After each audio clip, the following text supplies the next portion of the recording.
Like, it's okay, what's the team-up attack you'd want to see?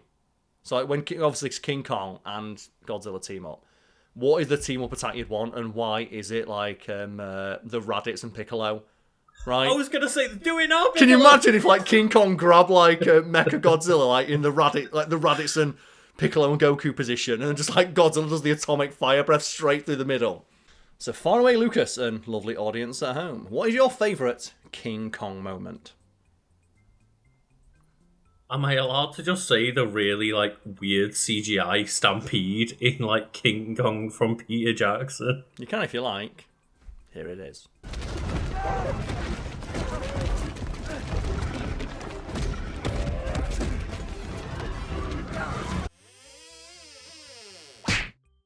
Given that the characters of Godzilla and King Kong were meant to fight in the film Godzilla vs. Kong, the fact that Kong didn't have a cameo in the previous film in that series, Godzilla King of Monsters, is kind of weird, right?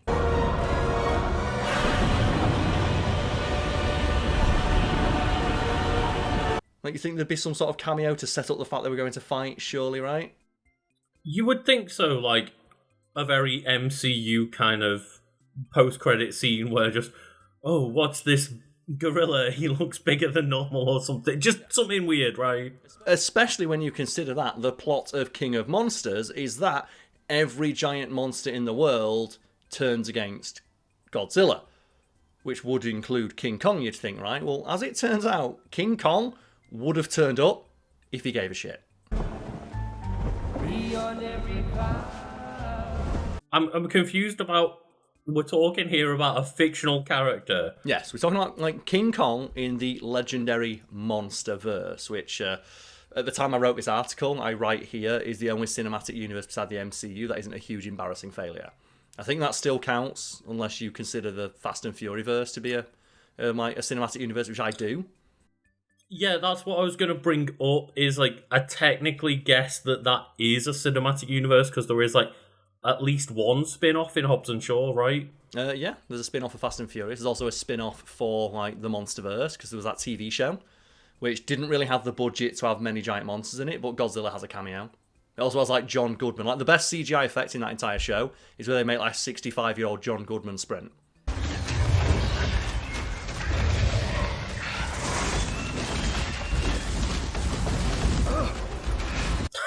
Like, it's the most impressive effect in the entire thing. It's the first 30 seconds of the show. And for anyone unfamiliar with or wanting a recap of the Monsterverse, it is established in that series that Godzilla and all the other giant monsters are ancient super species who used to roam the earth doing shit.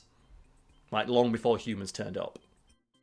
Yeah, because I've not watched the movies, but isn't like the latest film, it confirms as like an Under-Earth, where like all the weird monsters are? Yeah, there's a Hollow Earth. Like, Hollow Earth is real in the Monsterverse series, and that's where King Kong came from. Initially, that's where all the other Kongs are. There's all sorts of crazy bullshit going on down there. Like, in, like, you know, the latest movie in the Monsterverse, where, like, Kong goes underground, he sees all the other Kongs being, like, enslaved by an evil Kong.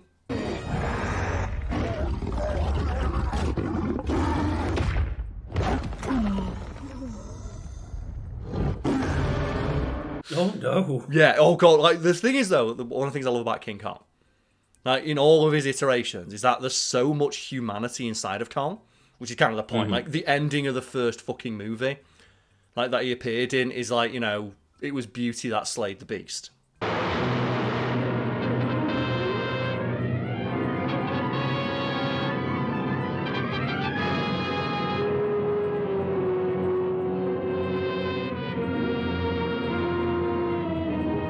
There's moments where in King Kong, despite different iterations, where he shows like softness and kindness towards the damsel in distress. It's not just he's a ravaging beast. No, he's misunderstood. And that's why, like, in a lot of like Kong media, Kong is portrayed as a hero. Like in the original, he's like, you know, it's a tragic tale of like this animal taken away from its natural habitat, and like, you know, he's just brought to America, and like obviously they realize, wow, America fucking sucks. I want to get out. I want to leave. And they don't. They get attacked by like biplanes and fall off a skyscraper and like eat shit. It sucks. Yeah, they end up in a Romeo and Juliet scenario in the middle of Manhattan, but... Yeah, essentially, that you joke, Lucas, that's what King Kong is. It's Romeo and Juliet with a fucking, 4-ton gorilla. It's great. Yeah. It's like when people talk about, like, oh, Lion King is just Hamlet with lions. It's like, do you think Shakespeare would like that? He'd love it. If you told Shakespeare back in the day, we can train lions to act out this play, he'd be like, all in. It's why, as much as I don't think it's a great movie, I think Shakespeare would have loved the Baz Luhrmann version where he starts shooting. Here comes of the House of Capulet. Karl, I will back thee. If Shakespeare would have learned what guns are, he would have put them in all his plays. Yeah. Like, we've talked in the past about the fact that, like, Shakespeare is often seen as high art, where Shakespeare never saw his plays as anything but entertainment for the masses, and as a result, he filled his plays up with lots of blood, guts, sex, and violence, because he knew that's what got bums on seats. And it's just over time, sensibilities have changed, and now Shakespeare is seen as high art. Yeah, like, essentially, he was making, like, the fucking MCU movies, the Fast and Furious movies, the King Kong versus Godzilla movies of the day. Yeah, I remember when I was in college doing like English lit, and like our teacher was like telling us about this. Like, oh, who do you think would be the modern parallel to, like, William Shakespeare? And people were saying like, oh, like Martin Scorsese, like one of those like, you know, just douchey film bro answers you'd give like some auteur. It's like, no, he'd be Michael Bay. Mm-hmm. He'd be Michael Bay. Because Michael Bay knows what gets bums on seats, and it's T and fucking A. And I send this message to any surviving Autobots taking refuge among the stars. We are here. We are waiting.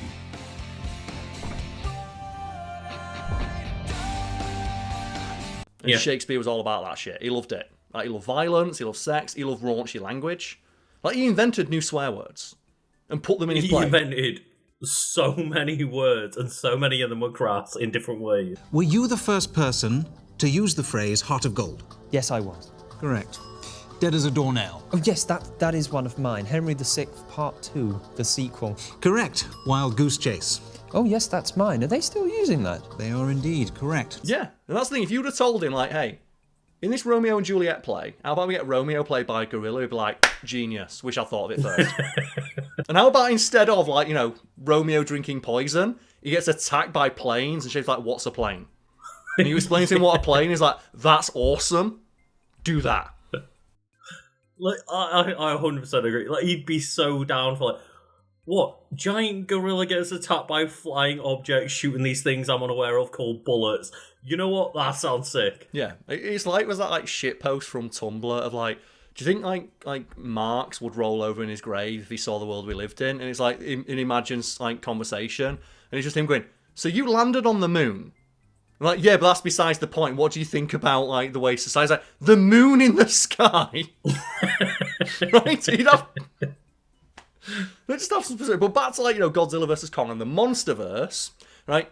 It is established in the Monsterverse that all the giant monsters, save for Ghidorah, came from space. Yes, that's right. There's fucking aliens in those movies too. Like, they used to live on Earth, and, like, they somehow kept Earth in a balance. And, like, Godzilla was the thing above all of those. Like, of all the super species, he was the super species. Like, he was the thing that kept every other fucking giant monster in check.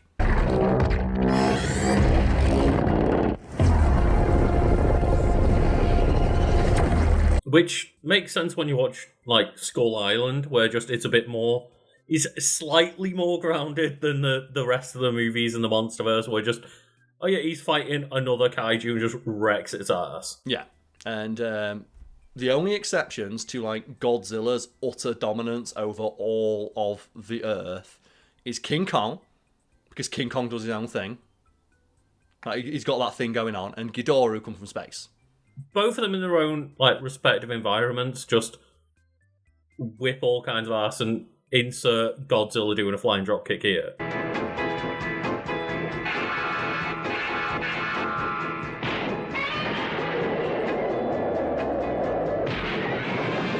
And, like, Godzilla is, like, the toughest and the strongest in, like, the Monsterverse. Like I say, he's the alpha titan. Every other titan bows in fealty to Godzilla. However, King Kong does not. Well, I was gonna say, apart from Robot Godzilla, who just like, I don't know in the Monsterverse how they come about. Is that like a man-made thing? But just, yeah, MechaGodzilla obviously is like, hey, we just built a harder, tougher Godzilla. Well, MechaGodzilla is created from like the remains of Ghidorah, and Ghidorah being like a weird space dragon, takes over the robot and fucking hates Godzilla so much for originally killing it that it takes over the robot, and then Godzilla and King Kong have to team up to fight MechaGodzilla, and it's sick because you get the Ride 'em Cowboy moment where just King Kong jumps on MechaGodzilla's back and just starts like trying to rip it apart.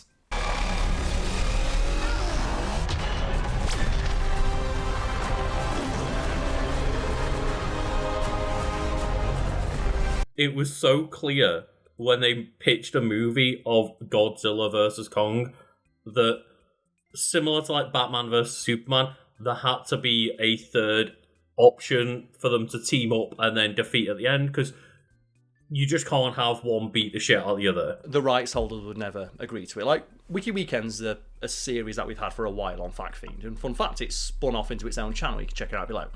Before the release of Godzilla vs. Kong, we did 2 separate episodes on King Kong and Godzilla from the Monsterverse. And I distinctly recall saying in each of those videos, they're never going to have a definitive winner because the rights holders would never allow it. And it's a shame because I would love to know who would win in a fight between a giant fucking gorilla and a giant atomic lizard.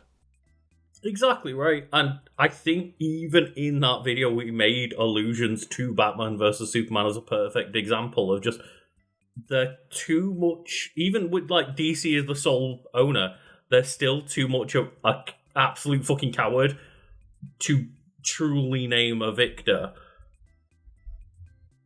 And obviously there is that moment where Batman could kill Superman. And then it's like, Martha, why did you say that name? And it's the point of the original comic book. Zack Snyder doesn't understand anything beyond the superficial, so he didn't get that. Exactly right. Yeah, in the original comic, like, Batman basically all but taunts Superman by saying, you always live with the knowledge that I could have mixed the kryptonite arrow to be a little bit stronger. I could have made my suit a little bit faster. Just know that as strong as you are, Clark, a man can make a god bleed. And then he dies of a self-induced heart attack. It's like, the fuck you didn't win. But I didn't have to go easy on you. A different binding agent, a stronger mix. I want you to remember that. I wanted to remind you to stay out of my way. In all the years to come, in your most private moments, I want you to remember the one man who beat you. Yeah, like get it right. Like just gets the win. Like, no, GG, no re. Just leaves. Done. Yeah, when you say the Arrow, like, he recruited Green Arrow to help, and one-armed Green Arrow shot a kryptonite arrow at Superman to help weaken him, similar to, like, how in Dawn of Justice, or whatever it's called, like, he has loads of pre-prepared weaponry and stuff to try and shut him down, like the kryptonite grenade launcher and stuff, and just, yeah, Bruce dies, just letting Clark know, I held back. Yep. And, like, Zack Snyder didn't get that and just has them team up at the end to fight Doomsday. And it's very disappointing. And that's what tends to happen in, like, movies and series where they make 2 characters fight. They will never have a definitive winner. We talked about it on Wiki Weekends. Freddy versus Jason. Mm-hmm. That was, like, 10 years in the making, trying to get Freddy fight Jason. And every step of the way, the rights holds for both Freddy and Jason. Like, well, we want our character to win. And as a result, they're not going to fight.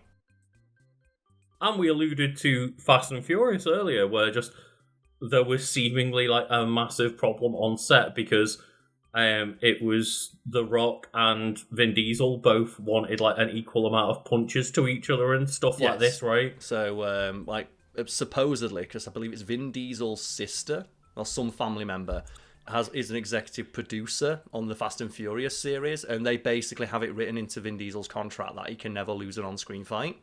He can only ever come to, like, the fight can only ever be a draw.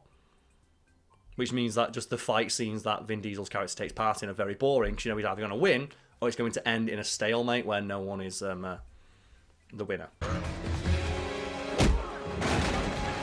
I think it was The Rock, right? I think that was one of the parts of their fallout, was Rock also had an agent that wouldn't back down and be like, no, The Rock doesn't lose fights. Yeah, and it was to the point where they had someone, a clicker, like to count like numbers on people walking to a store or what have you.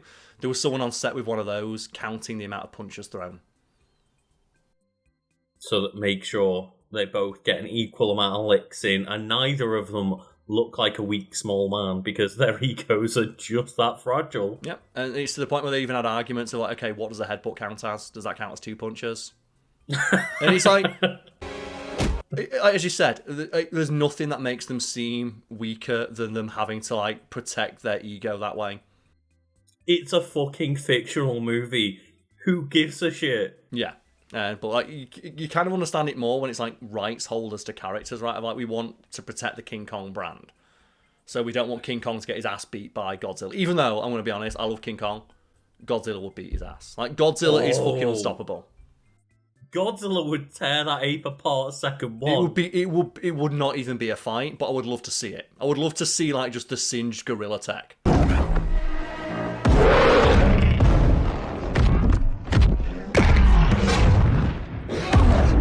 I would similarly love to see 100 men actually try and fight a gorilla. Should we reference that? There's like just a tweet going around now of like, could 100 dudes beat one gorilla? And I'm going to say, yes. Because 100 people is a lot of people. There's just a lot of like weight. Like if 100 people all jumped on a gorilla at the same time, they'd smother it to death. Oh, that's the beautiful part. When wintertime rolls around, the gorillas simply freeze to death. That's the thing. At once, 100 people The question do is, win. though, who's going to be the first guy to attack the gorilla? Yeah, like, is it like Assassin's Creed, where 100 people surround the gorilla and run at it one by one and instantly die? Or 100 people smart enough to coordinate an attack? Yes, because 100 people teamed up, like, back in, like, when we were hunter-gatherers with pointed sticks, our ancestors hunted fucking mammoths, right? And that's a fucking elephant. Who were admittedly way more physically impressive than us, but the main advantage they had was stamina. Yeah. Well, I think 100 guys, but I haven't been enjoying the memes. Like, our mutual friend sent me one of like the last 3 dudes when they're like fighting the exhausted gorilla, and it's just the scene from like Dragon Ball Super of them fighting Jiren.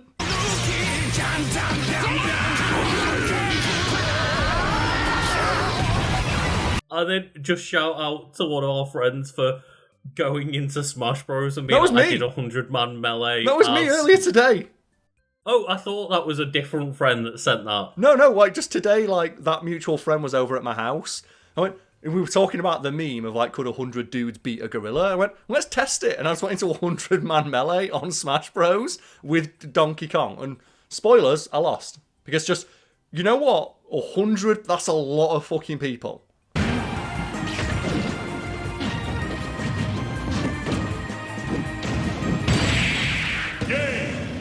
But I enjoy the fact that you lost by like 3 people. There were 3 people left at the end because there's like one of the 100 landed a lucky smash attack. And that's the thing. One of them just got like the lucky gut punch on the gorilla, right? That's all that needs to happen. Like, you know, when there's 100 people attacking it, the chance of getting lucky are very high.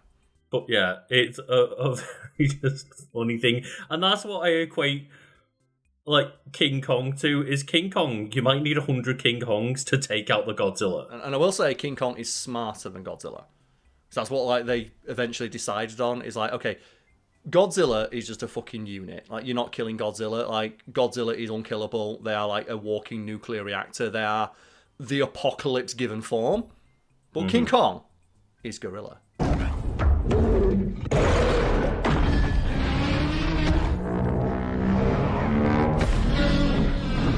It is, but does it have atomic laser breath? It does not.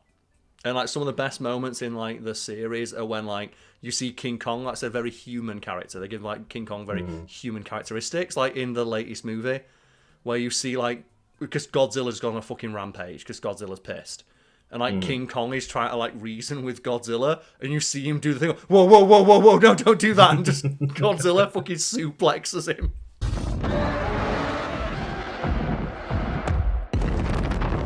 But bring it back to Godzilla King of Monsters. It's established in that movie. As mentioned, Godzilla is the alpha titan. And that is all other giant monsters just respect, fear, and just will do whatever Godzilla says. Until Ghidorah turns up and lets out a earth-shattering, literally earth-shattering cry that is heard the entire world over by every other Titan who awaken from their millennia-long slumber to converge on his location.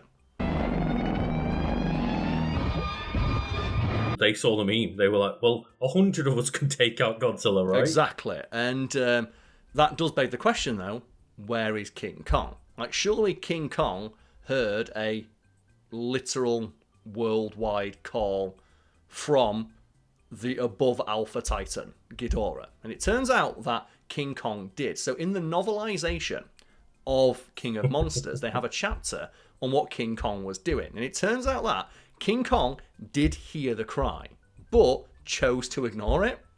And he's seemingly the only Titan able to ignore Ghidorah's call, save for Godzilla.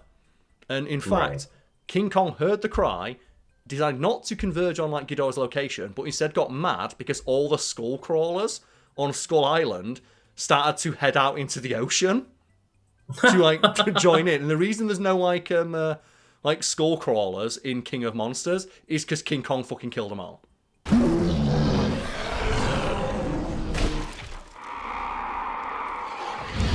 Throughout that movie, all that was happening is just King Kong was getting XP. He was grinding XP off screen for his next battle. So they were all trying to escape and King Kong was like, right then. Absolutely none of that. And just killed every single skull crawler. And that's why, like, just King Kong is so fucking jacked in that next movie. Like, King Kong just sat there and was like, oh, today was meant to be my day off, man. What's the thing? Is, like, the thing about King Kong is he's so human. Like, I love in, like, Godzilla versus Kong. They show you just his morning routine. He gets a shower under a waterfall. Like, scratches his ass a little bit. Just, strolls around. And then he, just throws a fucking giant tree at, the dome that's trying to keep him in there. Because they talk about how, we've got to keep King Kong in this dome. Because every time he leaves the dome, Godzilla comes and beats him up. So, is the dome not justification enough to say why he wasn't in Well, that's what they build after. They build that after King of Monsters. Because they say that, Skull Island just got fucking wrecked by giant storms caused by Ghidorah. Okay. And that's why you have a great moment in Godzilla vs. Kong where, okay, let's just take Kong to the Hollow Earth, let him go be with the other Kongs, let him roam free under the ground where the gorillas live. But they have to take him on a fucking giant boat and do you know where boats go? Or the ocean? Yeah, and do you know where King Kong? Do you know where King Kong should not be? Where's at the ocean because gorillas can't swim. Also, Godzilla's in the ocean. Do you really want to try that? That's Godzilla's native land.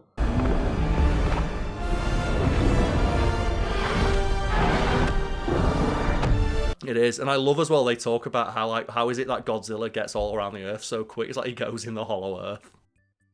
Oh, right, okay. Because that's how he fucking schmooves, it's great. I love those movies are so dumb. It sounds like they are. And I love the idea, though, that, we need to protect Kong from Skull Island. Okay, well, Kong's this, precious, endangered species, similar to the skull crawlers. Update on the skull crawlers. They were endangered for a brief moment, and Godzilla made sure to get every single one of them. Well, King Kong got them all. King Kong got them all, yeah. And I guess because you've not seen, much of the Monsterverse, in, the final movie at the time of recording, where, Kong finds, the other Kongs, there is, an absolutely fantastic fucking moment where, King Kong encounters another of his kind, a little baby Kong.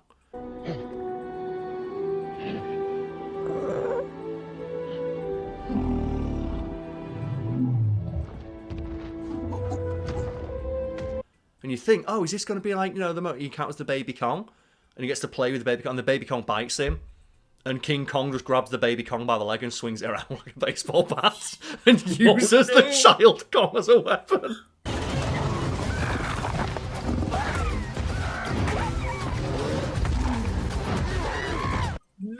It is so... I watched that film with my dad because my dad just loves gorillas. Yeah. As do I. And we both just burst out laughing when you see King Kong just fucking using baby Kong combos. Those bushmeat combos, baby. Wow! It's great. Oh god. How much do you think Diddy Kong was just watching that movie shitting his pants? Man, the thing is, if you were a fan of Fiend and you've watched this channel for a couple of years, you know I fucking love gorillas. They're such noble, awesome creatures who also rotate at random, and that's just fantastic to me.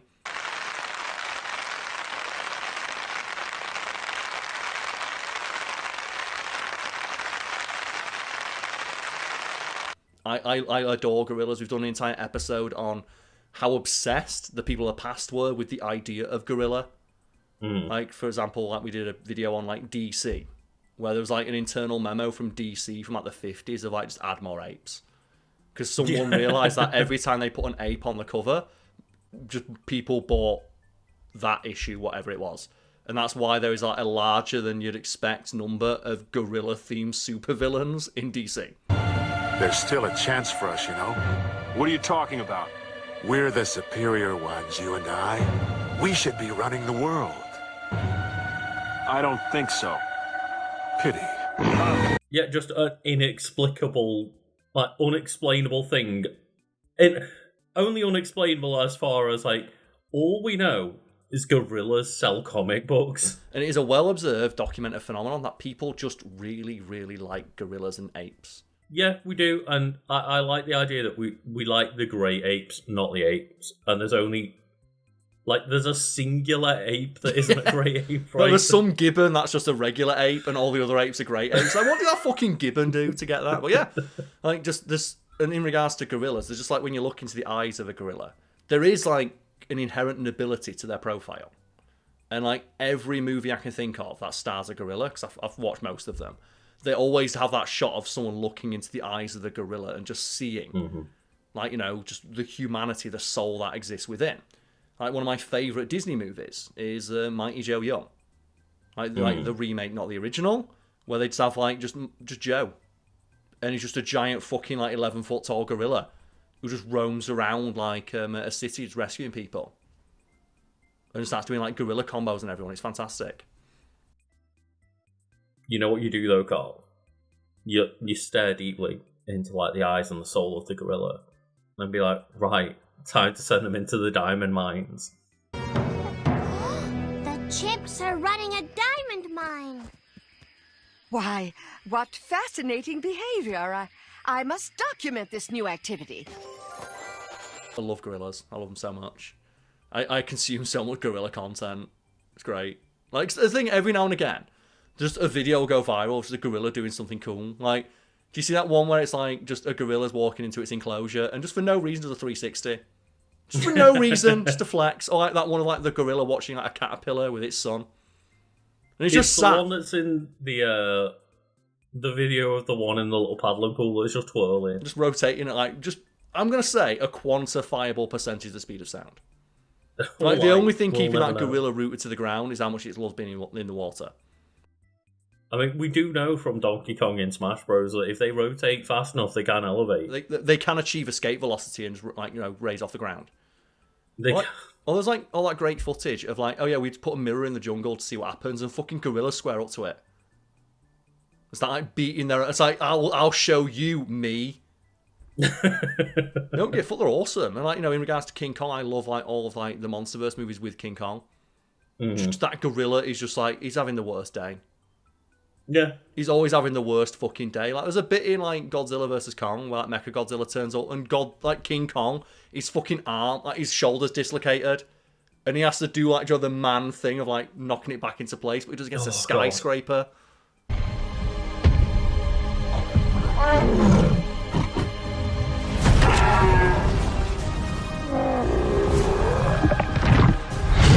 Yeah, that sounds painful, but, I mean, obviously, we can't end this video without just saying pull one out for Harambe, of course. We've got to do it. So you know what, Lucas? Let's end this video talking about our favourite apes. Our favourite ape moments from films. So I've mentioned Mighty Joe Young.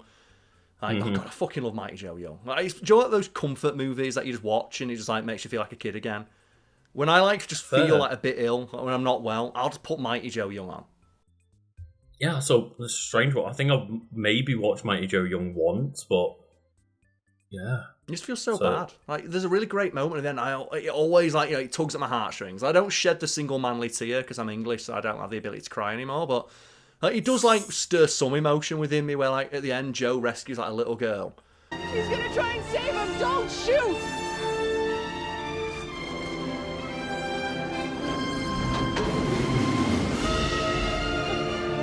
from like a Ferris wheel, and the Ferris wheel falls over, and Joe like protects the child.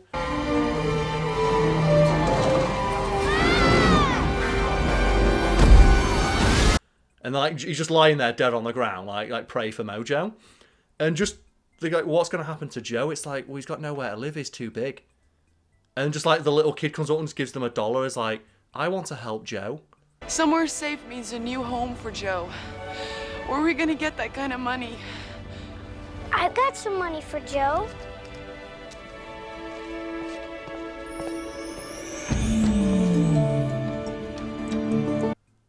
And they just build like the Mighty Joe Young like reserve, and you just like the final shot is him running across like his reserve, his like area, and it's just like 400 square fucking miles. That just Mighty Joe calls his own home. It's great.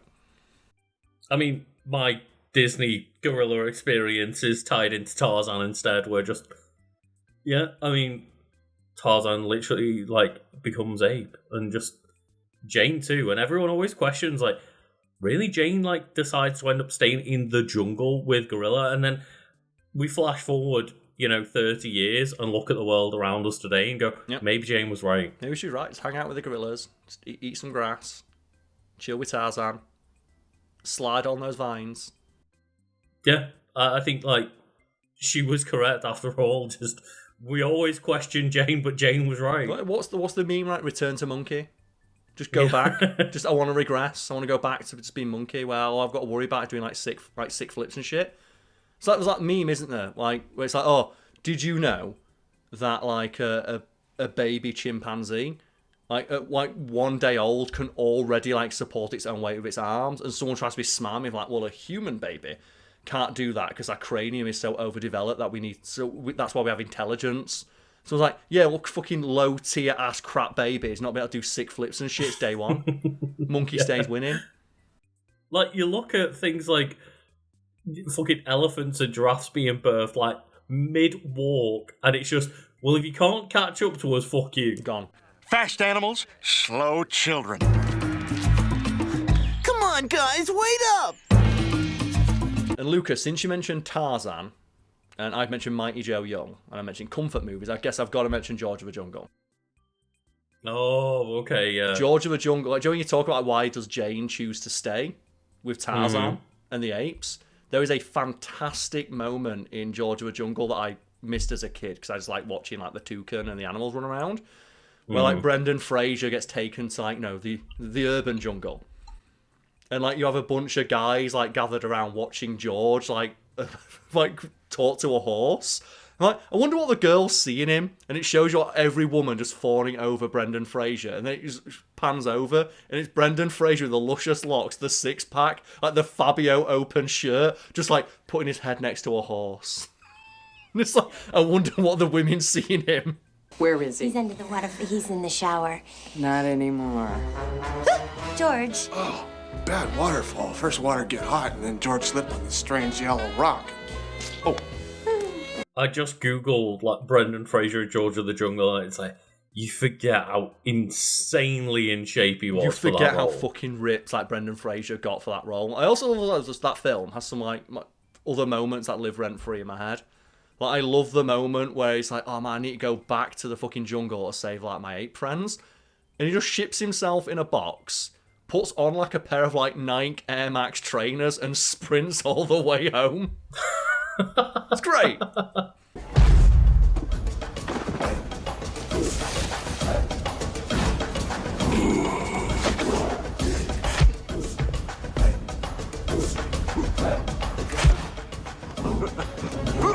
Oh god, George of the Jungle, what a weird film. George of the Jungle is great. It holds up because it's really self-referential in a way that's not cringy. Right. Like they have like the narrator, like they have some people fall off a bridge. And it's like, and the narrator just cuts in like, don't worry folks, no one in this movie ever gets hurt. It's like, it's a PG affair. They just get really big boo-boos. And they just show up in the next scene wearing like a big like comedy cast and like, some bandages all over the face. Oh, right. So it's similar to Daredevil Born Again, where if you break your neck, you just get a black eye. I could not believe that. Like in Daredevil Born Again, Matt Murdock fucking snaps a guy's neck and he rocks up in the next episode and he's got like a bruise under his eye. He goes like 90 degrees to his neck. And he just turns up in the next episode. I can't believe he did that. So it reminds me, he showed up in the next scene and starts like speaking to Matt. I was like, who's this guy? That's the guy Matt broke the neck off. It's like, there's like a clip out there of someone whose Baldur's Gate 3 run bugged. Because one of the characters in it, Gale, has like a Netherese orb in his chest. And one of the choices you can make is have Gale detonate the orb and like blow up the entire area he's in. And it instantly kills the final boss. Oh, Android 16 it. Yeah, Android 16's it, yeah. And like there's someone who did that choice just to see what happens. And there was a bug and Gale just turns up. He just turns up as if nothing happened after detonating himself, and everyone's talking about, yeah, it's a shame that we lost Gale, but he died for a good reason. And he just walks up and is like, what are we talking about? He's just fine.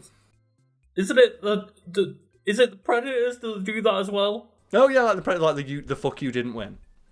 Yeah, just like I'm going to detonate a nuke in my chest now. Bye. No, Android 16's the best one though, because it's just the fuck you didn't win, right? And then he's like, what do you mean you deactivated my bomb? What do you mean? Every Dragon Ball fighting game where they have Android 16 in, it's like, yeah. You know what I'm doing. I have no other option. You here shall be destroyed!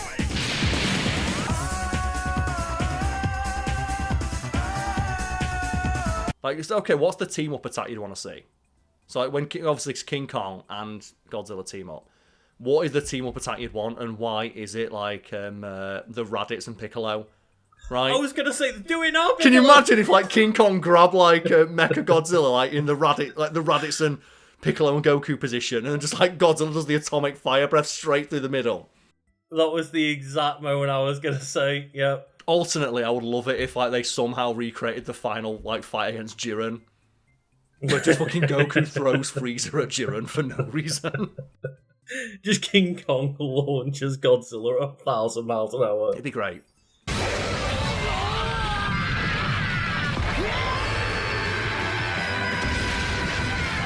want to see it. I'm such a fan of those moments where like characters team up. Because obviously, as we talked about earlier, they're never going to have a definitive winner when King Kong and Godzilla fight. They're always going to do the thing of, oh, a bigger threat emerged and they must set aside their differences to fight that way. They should have done some crazy team up bullshit. Like the team hyper combos. The Speedball special, which just, hint if you're playing Wolverine as Marvel Rivals, accept my Speedball special request, please. It literally benefits everyone for me to throw you across the screen. Yeah. Now, the Speedball special is great. Like something I bring up a lot, and maybe we'll cover it on Wiki Weekends, like the Marvel Wolverine game, where they actually put in like the health regeneration system where you can go all the way down to a skeleton and recover.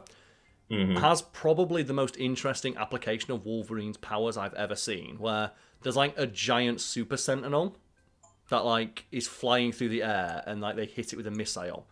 Like, okay, but we need to kill it. And Wolverine's like, well, I know what to do. And he jumps out of the plane and just dives head first directly into it. Because he knows that he's got an adamantium like skeleton, it won't die. It'll fucking hurt, but it won't kill him.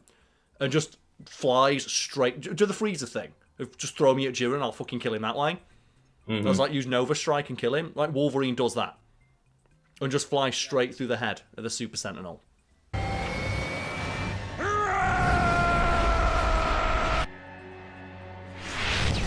pretty sure they do that in like X-Men 97 as well, where one of the characters just launches Wolverine through a Sentinel. It's like, because he knows he can't die, right? He's going to fucking hurt, but he's not going to die. Right? He's not going to kill him. Yeah. It's like, Wolverine, are you okay with being hurt? It's like, I guess. Just rip in peace to Raven Software. Great game. It was a good game. Because that's the one as well where you take out helicopters by just jumping through the rotor blades. Yeah. And Wolverine's like, it fucking sucks to get hit by a helicopter's rotor blades, but I know it's not going to kill me. It hurts like hell, but I've got a fucking adamantium skeleton. So you just take out helicopters by just jumping through them. Yeah, I think like one of the QTEs in there is to just rip the pilot out and crash down back to the ground with the helicopter. It's like, fuck it, it's not going to kill me. Yeah, it's going to hurt, but I've been hurt before. And I love like when think like, taking advantage of that. And I do think they do some like cool team ups with Godzilla and King Kong. Like King Kong has like his axe, which is made from like the spike of a Godzilla. And Godzilla can hit that with an atomic breath and power it up. So like King Kong has access to like, it gives him the temporary buff. That's cool. I just use like the grease from like Dark Souls on his axe for that extra damage. That's all I'd want. I just want like King Kong to be like flying through the air and just do the Donkey Kong like whoa whoa straight down, right? Just spike someone into the ground. Or just start doing like cargo carry combos. Oh yeah. Cargo carry into the atomic blast. Why not? It'd be so good. Oh man, like atomic blast is so fucking cool as well when like Godzilla does that shit. I'll never forget when I first watched like the first Godzilla movie. I watched it in IMAX, and like when you hear the whom, you're like, wait, what's going on? And you see like the silhouette of Godzilla appear as like all like the dorsal spikes just glow, and it's like, oh. I was gonna say because they put the audio before you actually see Godzilla, right? And it's like you just hear the wah. It's like and they know how cool that moment is because in every subsequent like movie in the Monsterverse, they have a moment that tops it.